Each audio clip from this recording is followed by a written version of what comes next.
been waiting on his news conference. What is going on, Let's listen in. where we're going, next steps in response to this winter storm. Let me start with this. First is some weather that can be expected over the coming days. The initial and the main storm that has caused the severe damage in Texas is now beginning to move out of the state of Texas. Snow and sleet in northeast Texas will continue to exist, but also gradually move out over the next 6 hours. After that, another round of precipitation will be coming across the state over the next 24 hours. Most of that precipitation will be in the southern part of the state, mostly around I-10 and south, maybe reaching as far north as the Austin area, probably not going much further north than the Austin area. Cold temperatures will remain across much of the state for the next few days. Most of the state will be below freezing tomorrow morning. Along I-10 and north will remain freezing through Thursday night, with ultra cold temperatures once again on Thursday night. We should, across the state, start getting above freezing on Saturday. Many transportation issues across the state on roadways in every region will remain challenging for the next few days. Next is a report from the Public Utilities Commission with regard to power. Since midnight this past night, since 12:01 a.m. this morning, 6,000 megawatts have been added to the Texas grid. That equals about power for about 1.2 million households. Several things have assisted in this.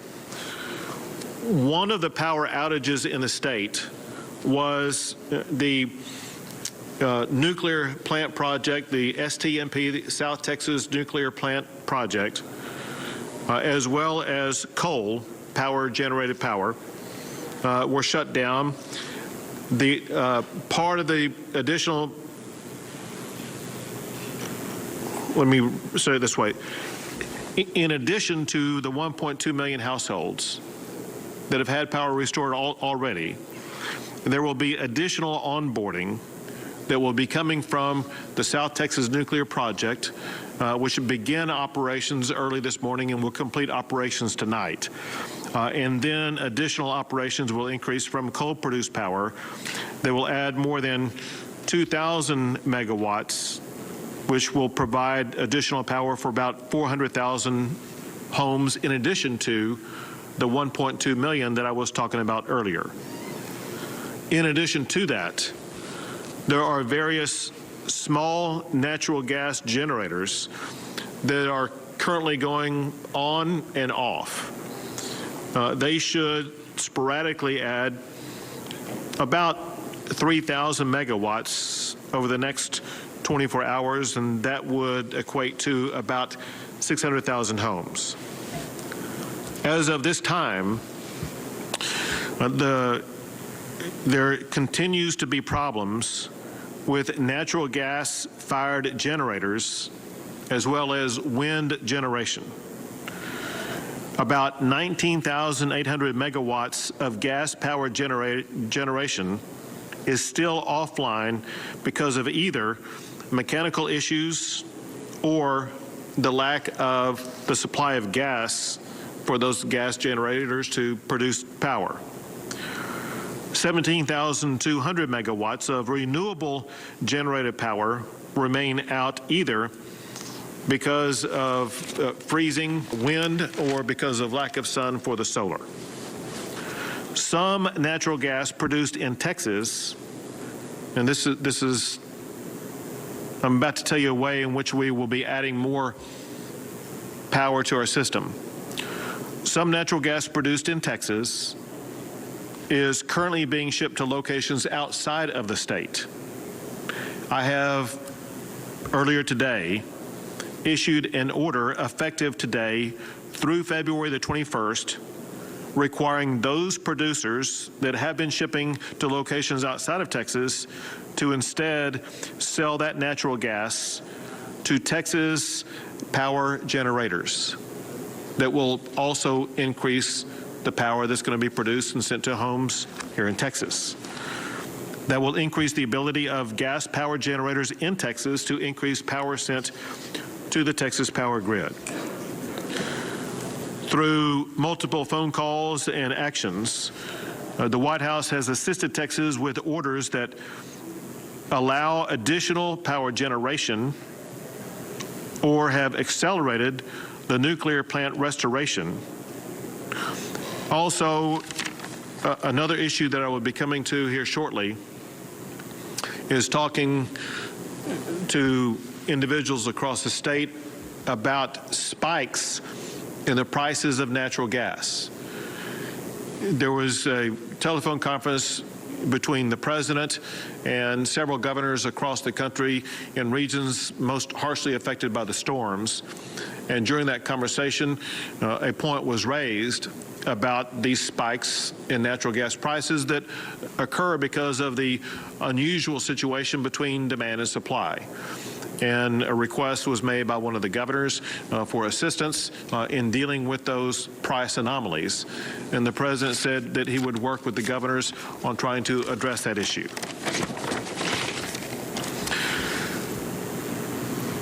Let me outages and the way and the whys of how some of that works.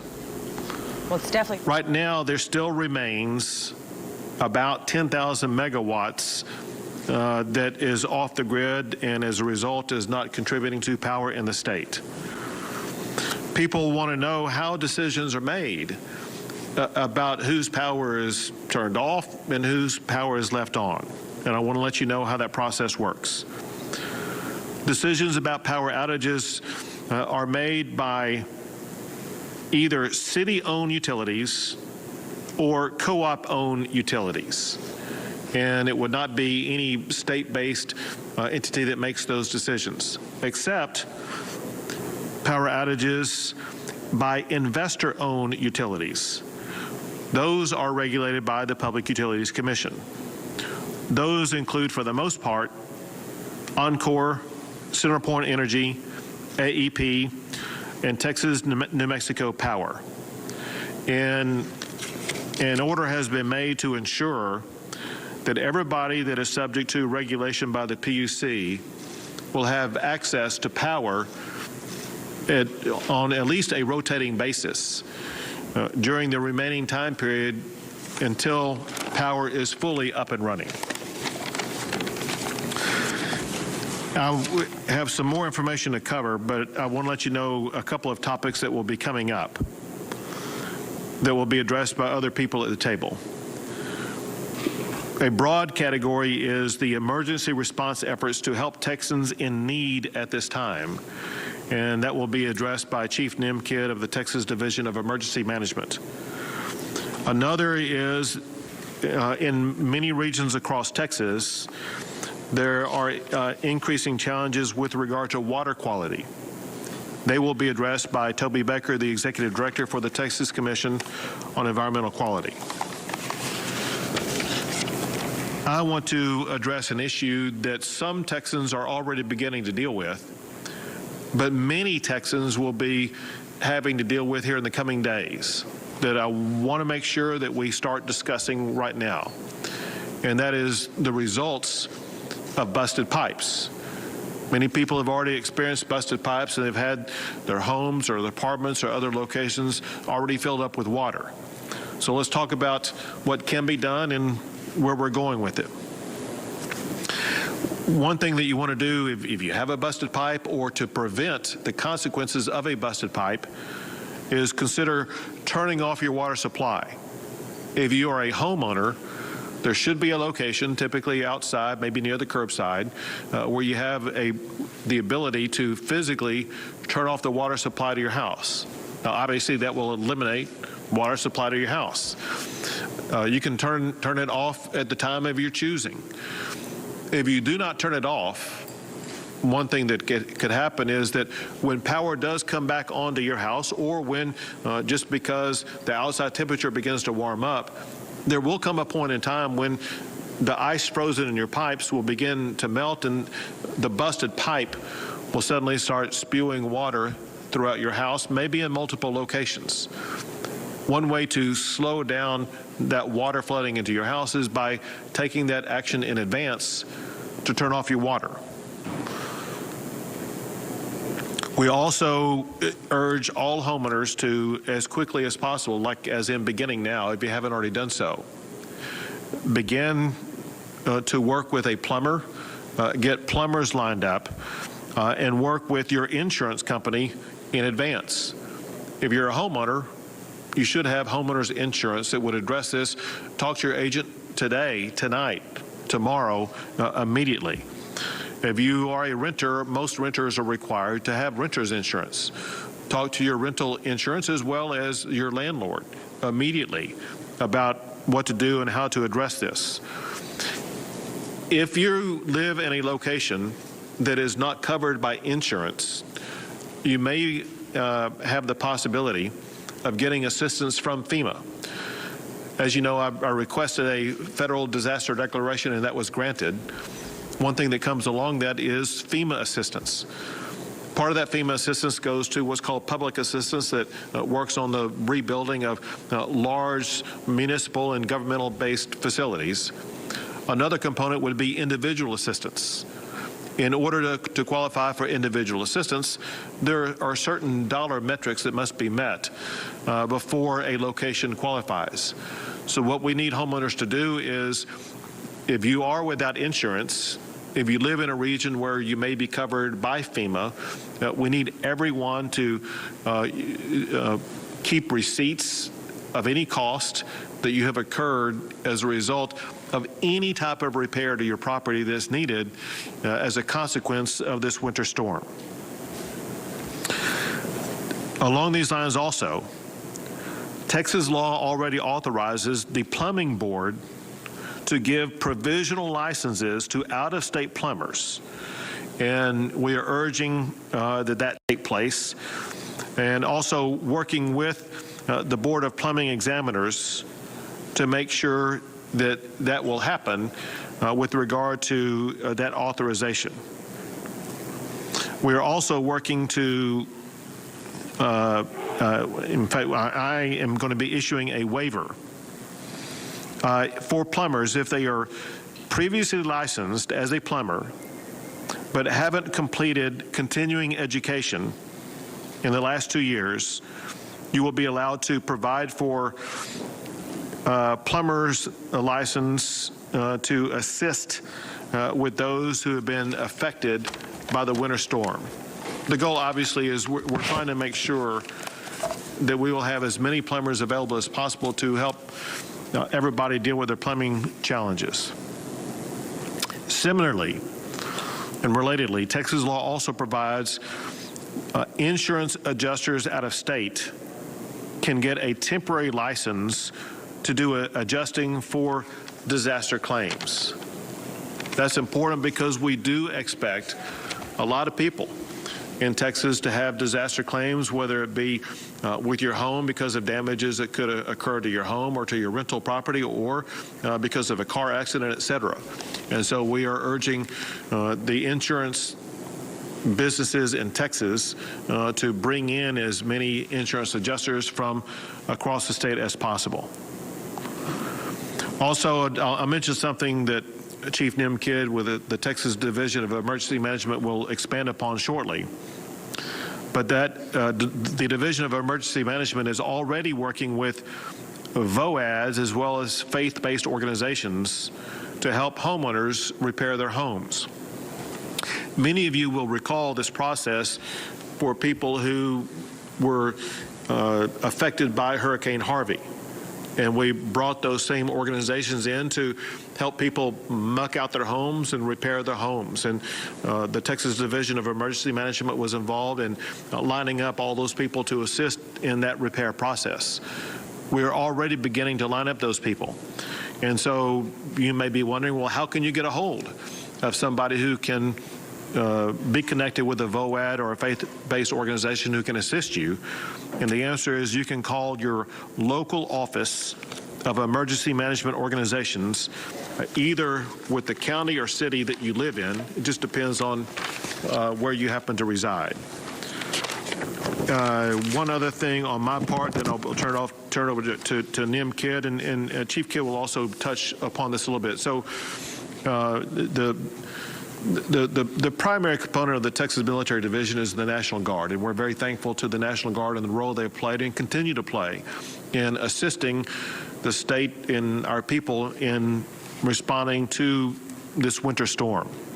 The National Guard is assisting with regard to warming centers across the state that Chief Kidd will talk more about. They are also assisting with regard to roadways and providing air crews for a variety of different efforts to make sure that we are better able as a state to address this challenge. But in details about that, as well as so many other issues, will be provided to you by the next speaker, Chief Nim Kidd, the Chief of the Texas Division of Emergency Management. Thank you, Governor. And the list that I will go through is very detailed, but it is not exhaustive. This does not cover any of the great work being done by our local partners and some of the state agencies I will not cover here today. But Governor, I think I need to take a second first to thank the men and the women in this room that have been working around the clock, their families that are at home going through the same experiences that most Texans are going through right now. And so I want to thank them very quickly. Start with the Texas Department of Transportation. All 25 districts across Texas are still impacted.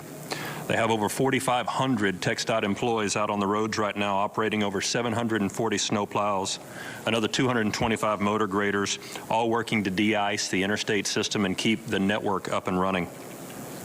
There are over 5,200 road sections that are still affected by this, with 37 closures.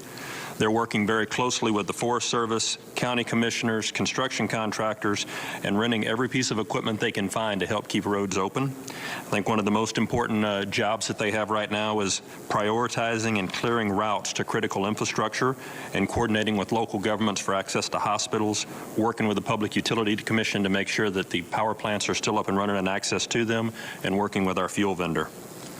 Transition to the men and women of the Texas Department of Public Safety.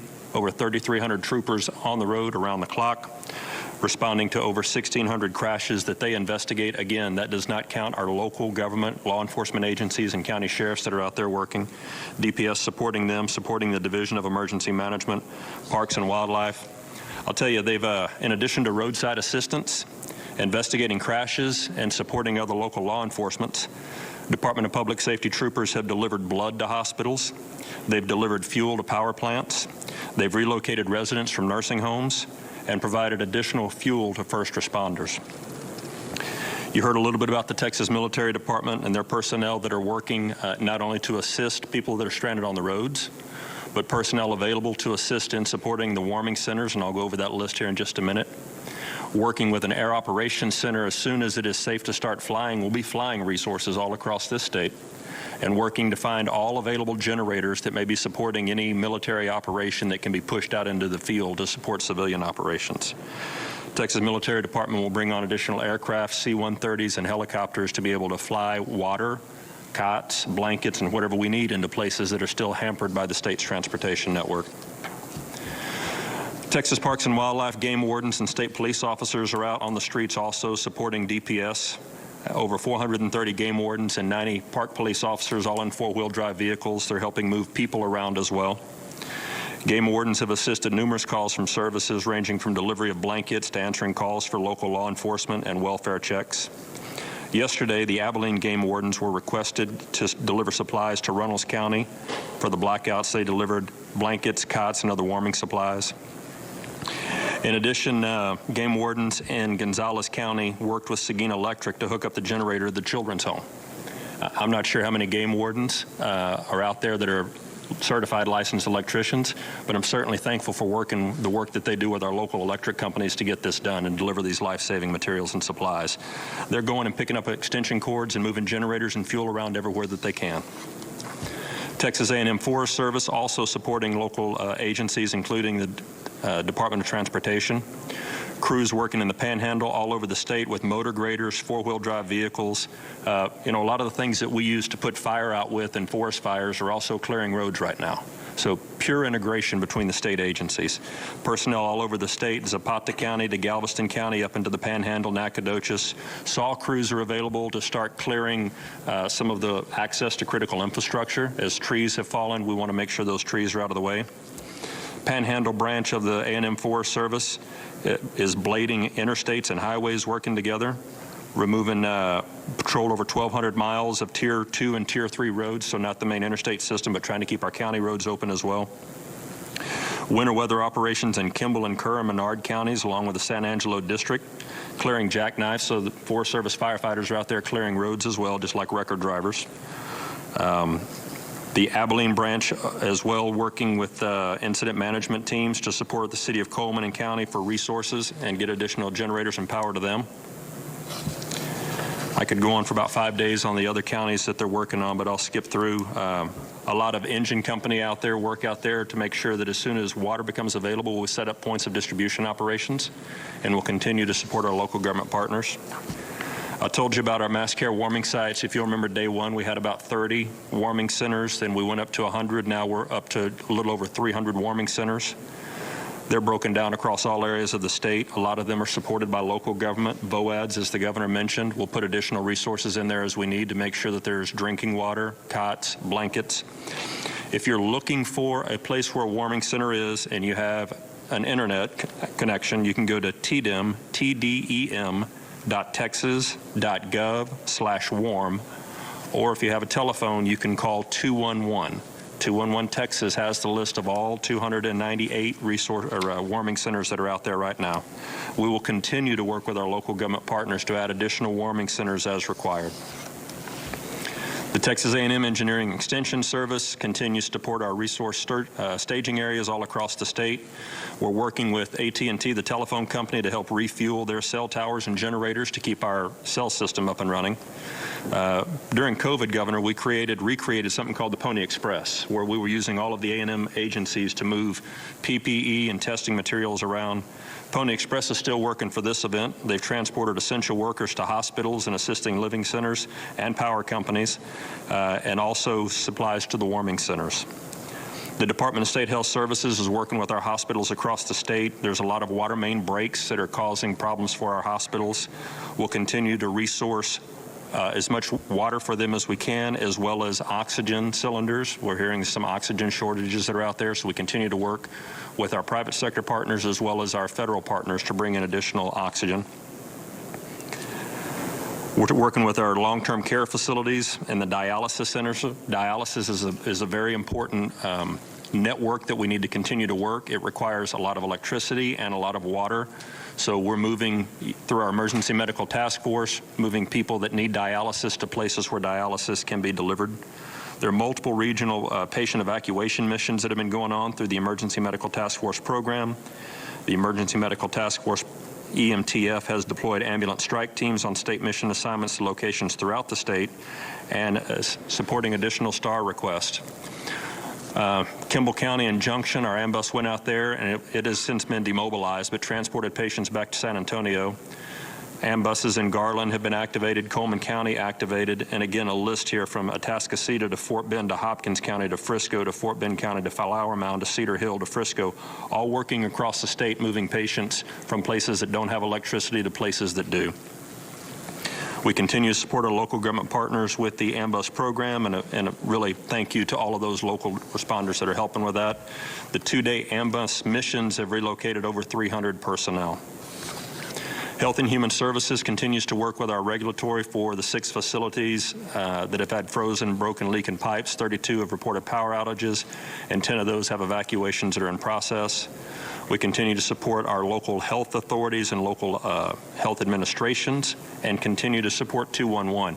211 has done a tremendous job in taking a number of calls. I think the wait time is down to 3 to 5 minutes. They brought on the right people, Governor, to be able to answer the questions. So big hats off to the Health and Human Services Commission. And while people is our main focus, agriculture is still a way of life in Texas. The Texas Animal Health Commission, the Texas Department of Agriculture, A&M AgriLife Extension, and A&M Veterinary Emergency Medical Team have been out working to support our livestock area areas. Yesterday, they hosted a call with all the industry leaders to make sure that gas curtailments can also not have a severe impact on our livestock so that we'll continue to get our food in the future. And then finally, last word on recovery. You've heard of the Texas VOADs, our volunteer organizations active in disaster, great partners to us in every event. We do have a 254-county emergency declaration. We are working with FEMA to increase that for public assistance and individual assistance. As Governor mentioned, that's going to require some proving of damages. We have disaster summary outlines from our local government partners that are already sending in their DSOs to us. Our disaster recovery task force is working remotely all across the state with our VOADs, and it will be important that we work with your insurance company first. Your insurance company, if you do not have insurance, then our volunteer organizations active in disaster, our faith-based organizations will be ready to help, and we will work very closely with FEMA on the recovery process. I got to say another quick thank you to our FEMA partners who have been here in the room with us the entire time.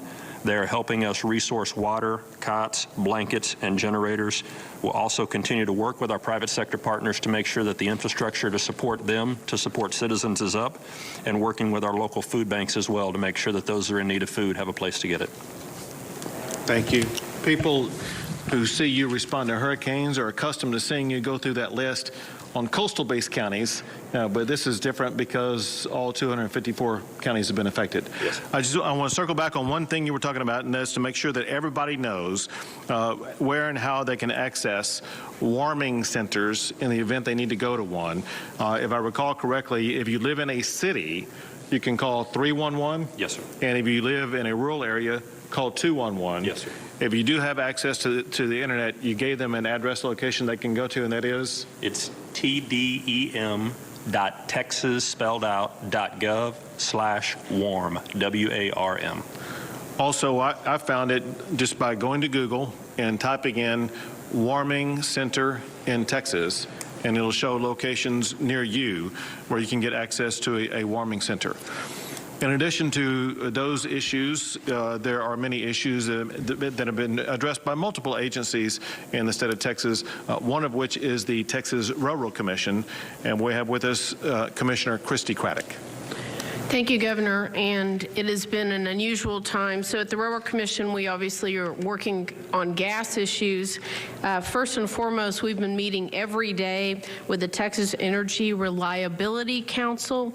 It's made up of gas, electric, PUC, Railroad Commission, and other, did I miss some, oil and gas operators, pipelines, trying to make sure that our grid is moving, and we get reports from the gas people every day. For that, with operators to make sure that we start getting gas online. So the good news in the west and in the southern part of the state is that we're beginning to unfreeze, and in doing so, we've been working with the PUC to try to make sure there is electricity out to some of these well sites and these processing plants so gas can start moving in this state. It's really important. That being said, we've had a lot of gas in the state. If you are getting gas into your home, you're getting it because our gas producers are getting gas to the state. They're doing with maximum withdrawal. We not only produce, but we have storage facilities in the state. So they're doing maximum withdrawal out of their storage facilities to make sure we have gas available.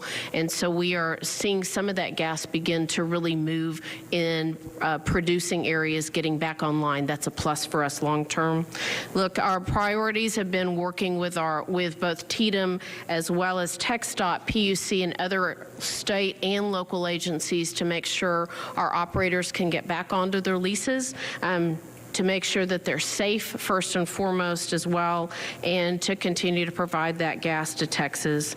And this evening we will meet as an agency to extend our priority order to make sure that residentials are being provided for with, and also human needs, local distribution companies, as well as power generation. And as a reminder, and look, I've one of those that been without power for a lot of hours too, so as have a couple members of my my family and several members of my staff. But reminder, please don't use your gas where you're not supposed to. We are having carbon monoxide issues. We want you to be safe. We want you to be warm, but don't get carbon monoxide poisoning. Don't use your gas how you're not supposed to. So it is a real safety issue as well. If you see an issue with your gas as well as a broken pipeline or something like that you know is a gas pipeline, please call your local distribution company, your gas company that you get your gas from. Let them come out, inspect it, turn it off safely. We want to make sure people are safe as we continue to warm up in the next week. Thank you, Governor. Thank you. An issue that is increasingly arising are water quality issues as well as some other environmental issues. And the state is working to address that primarily under the leadership of the Texas Commission on Environmental Quality, the executive director of which is Toby Baker. Thank you, Governor. We've seen over the last 24 hours the number of local drinking water systems being impacted go up significantly. As of noon today, there were 332 local water systems reporting impacts in 110 counties across the state. 276 issued boil water notices. The current population impacted by boil water notices is just under 7 million Texans. The population impacted by non-operational systems at this time is about 263,958. I want to prepare the public specifically on these local water systems because when a boil water notice is issued, to come off of that notice, there has to be bacteriological sampling done for that system. That sampling can take up to 24 hours, so as the roads start to thaw, your power starts to come back on, you may not see your boil water notice lift until that sampling is done. There are currently about 135 labs, accredited labs across the state that can do that sampling. We are reaching out specifically to each of those labs, and we will be assisting local water systems in connecting with those labs when they're ready to get those samples submitted. We've also partnered with the EPA to start looking at labs in other states, our partnering states around us, to try to access some of those labs as well so we don't run into a bottleneck with the testing. The part of the reason for the number of impacted systems, or the reason, is obviously number one, lack of power. The power's gone down. Number two, frozen lines that have led to breaks in those lines. And then finally, with everyone dripping their faucets, extreme use of the water in one system. For example, we saw usage that was near peak summer demand usage for water because of people dripping their pipes and pulling the pressure down on the system. So we will continue to connect local water systems with those labs, but it is an ongoing issue, and this numbers is probably going to grow over the next day or two. Great. Thank you, Governor. Thank you, and thank all of you. We'll take a few questions. I have a question regarding what you said on Sheena Hannity the other night, where you stated that it was to do with basically renewable energy. And yet today and the other day you put out a tweet saying this is all due to, I think everybody just talked about natural gas and coal. And Major Austin, Major San Antonio newspaper, their headline right now is read accused you of lying to the public. So could you explain to us which it is? Do you think it's renewable? Is it natural gas? Is it a combination? What is it? So over the past 24 to 48 hours, I have conducted about 24 or more interviews, and I have repeatedly talked about how every source of power that the state of Texas has been compromised, whether it be renewable power such as wind or solar, but also, as I mentioned today, access to coal generated power, access to gas generated power also have been compromised, whether it be with regard to systems freezing up or equipment failures, as well as our nuclear power facility. So the fact is, every source of power the state of Texas has access to has been compromised because of the ultra cold temperature or because of equipment failures. But on Hannity, you made a disparaging remark about the Green New Deal, implying that we're part of that, and this is the reason we're all here today, because we didn't invest enough in other energy, but in fact, we invested too much in Green New Deal. Are you saying you don't want to invest any more in green energy? What I made clear was the fact that if we relied solely upon green energy, that would be a challenge. But in Texas, we do not rely solely upon green energy. We have access to all sources of energy. So you're now saying totally different to what you said on Hannity? Not at all. Not at all. That's what you said last night, sir. Yeah, it's not what I said. Question from another outlet? Could you just talk about ERCOT and your plans for addressing those issues that you had mentioned? So again now? Could you just talk about your plans for ERCOT and how you were going to address that, because you wanted an investigation and just where? Right. Where's that going right now? So today I spoke with both the Lieutenant Governor and Speaker, and both the House and Senate will begin investigations, if I understand correctly, next week. And that will begin that process where we fully evaluate exactly what was done and maybe what was not done in both the decision process as well as the action process by ERCOT, making sure that we get to the root of any missteps that took place, what was done, what can be done better. Governor Abbott, on Hannity last night, you mentioned how wind and solar had grown, but did not bring up natural gas, but you talked about how local stations across the state, why didn't you bring up natural gas and more shutdowns on the scale, especially on a national scale? Sure. As you point out, as I stated on local TV stations as well as local radio shows, I talked about the challenges to all of the power generation sources that we have in the state of Texas, including wind and solar, but also including coal, including natural gas, and including nuclear also. I was asked a question on one TV show about renewable, and I responded to that question.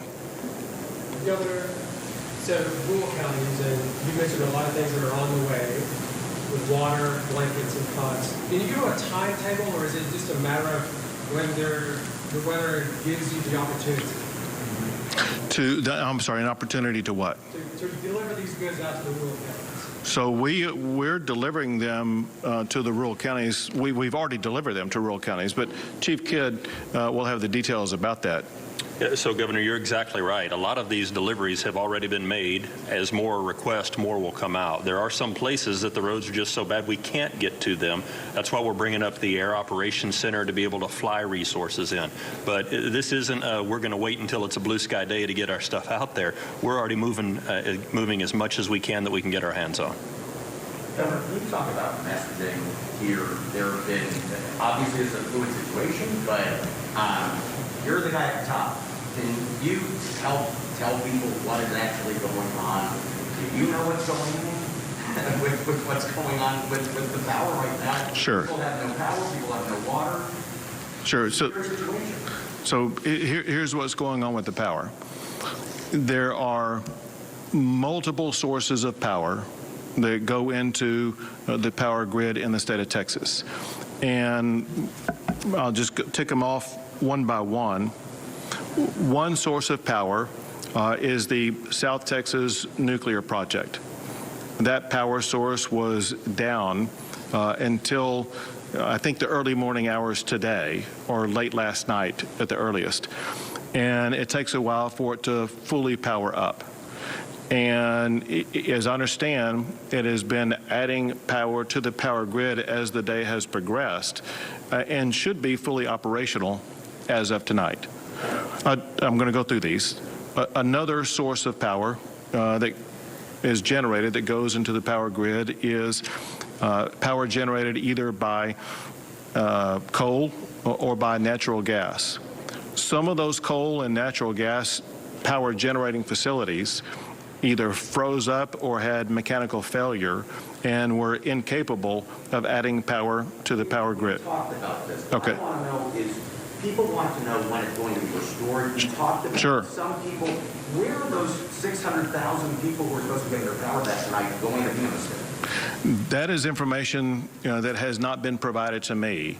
And so the exact zip codes and locations of where the power is going to be turned on or not, we don't have. What I can tell you is this, and that is there are certain areas that fall within the zones of the power distributors.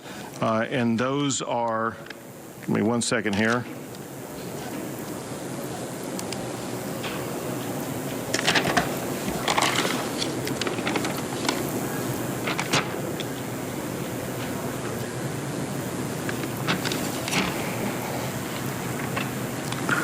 Lost my notes.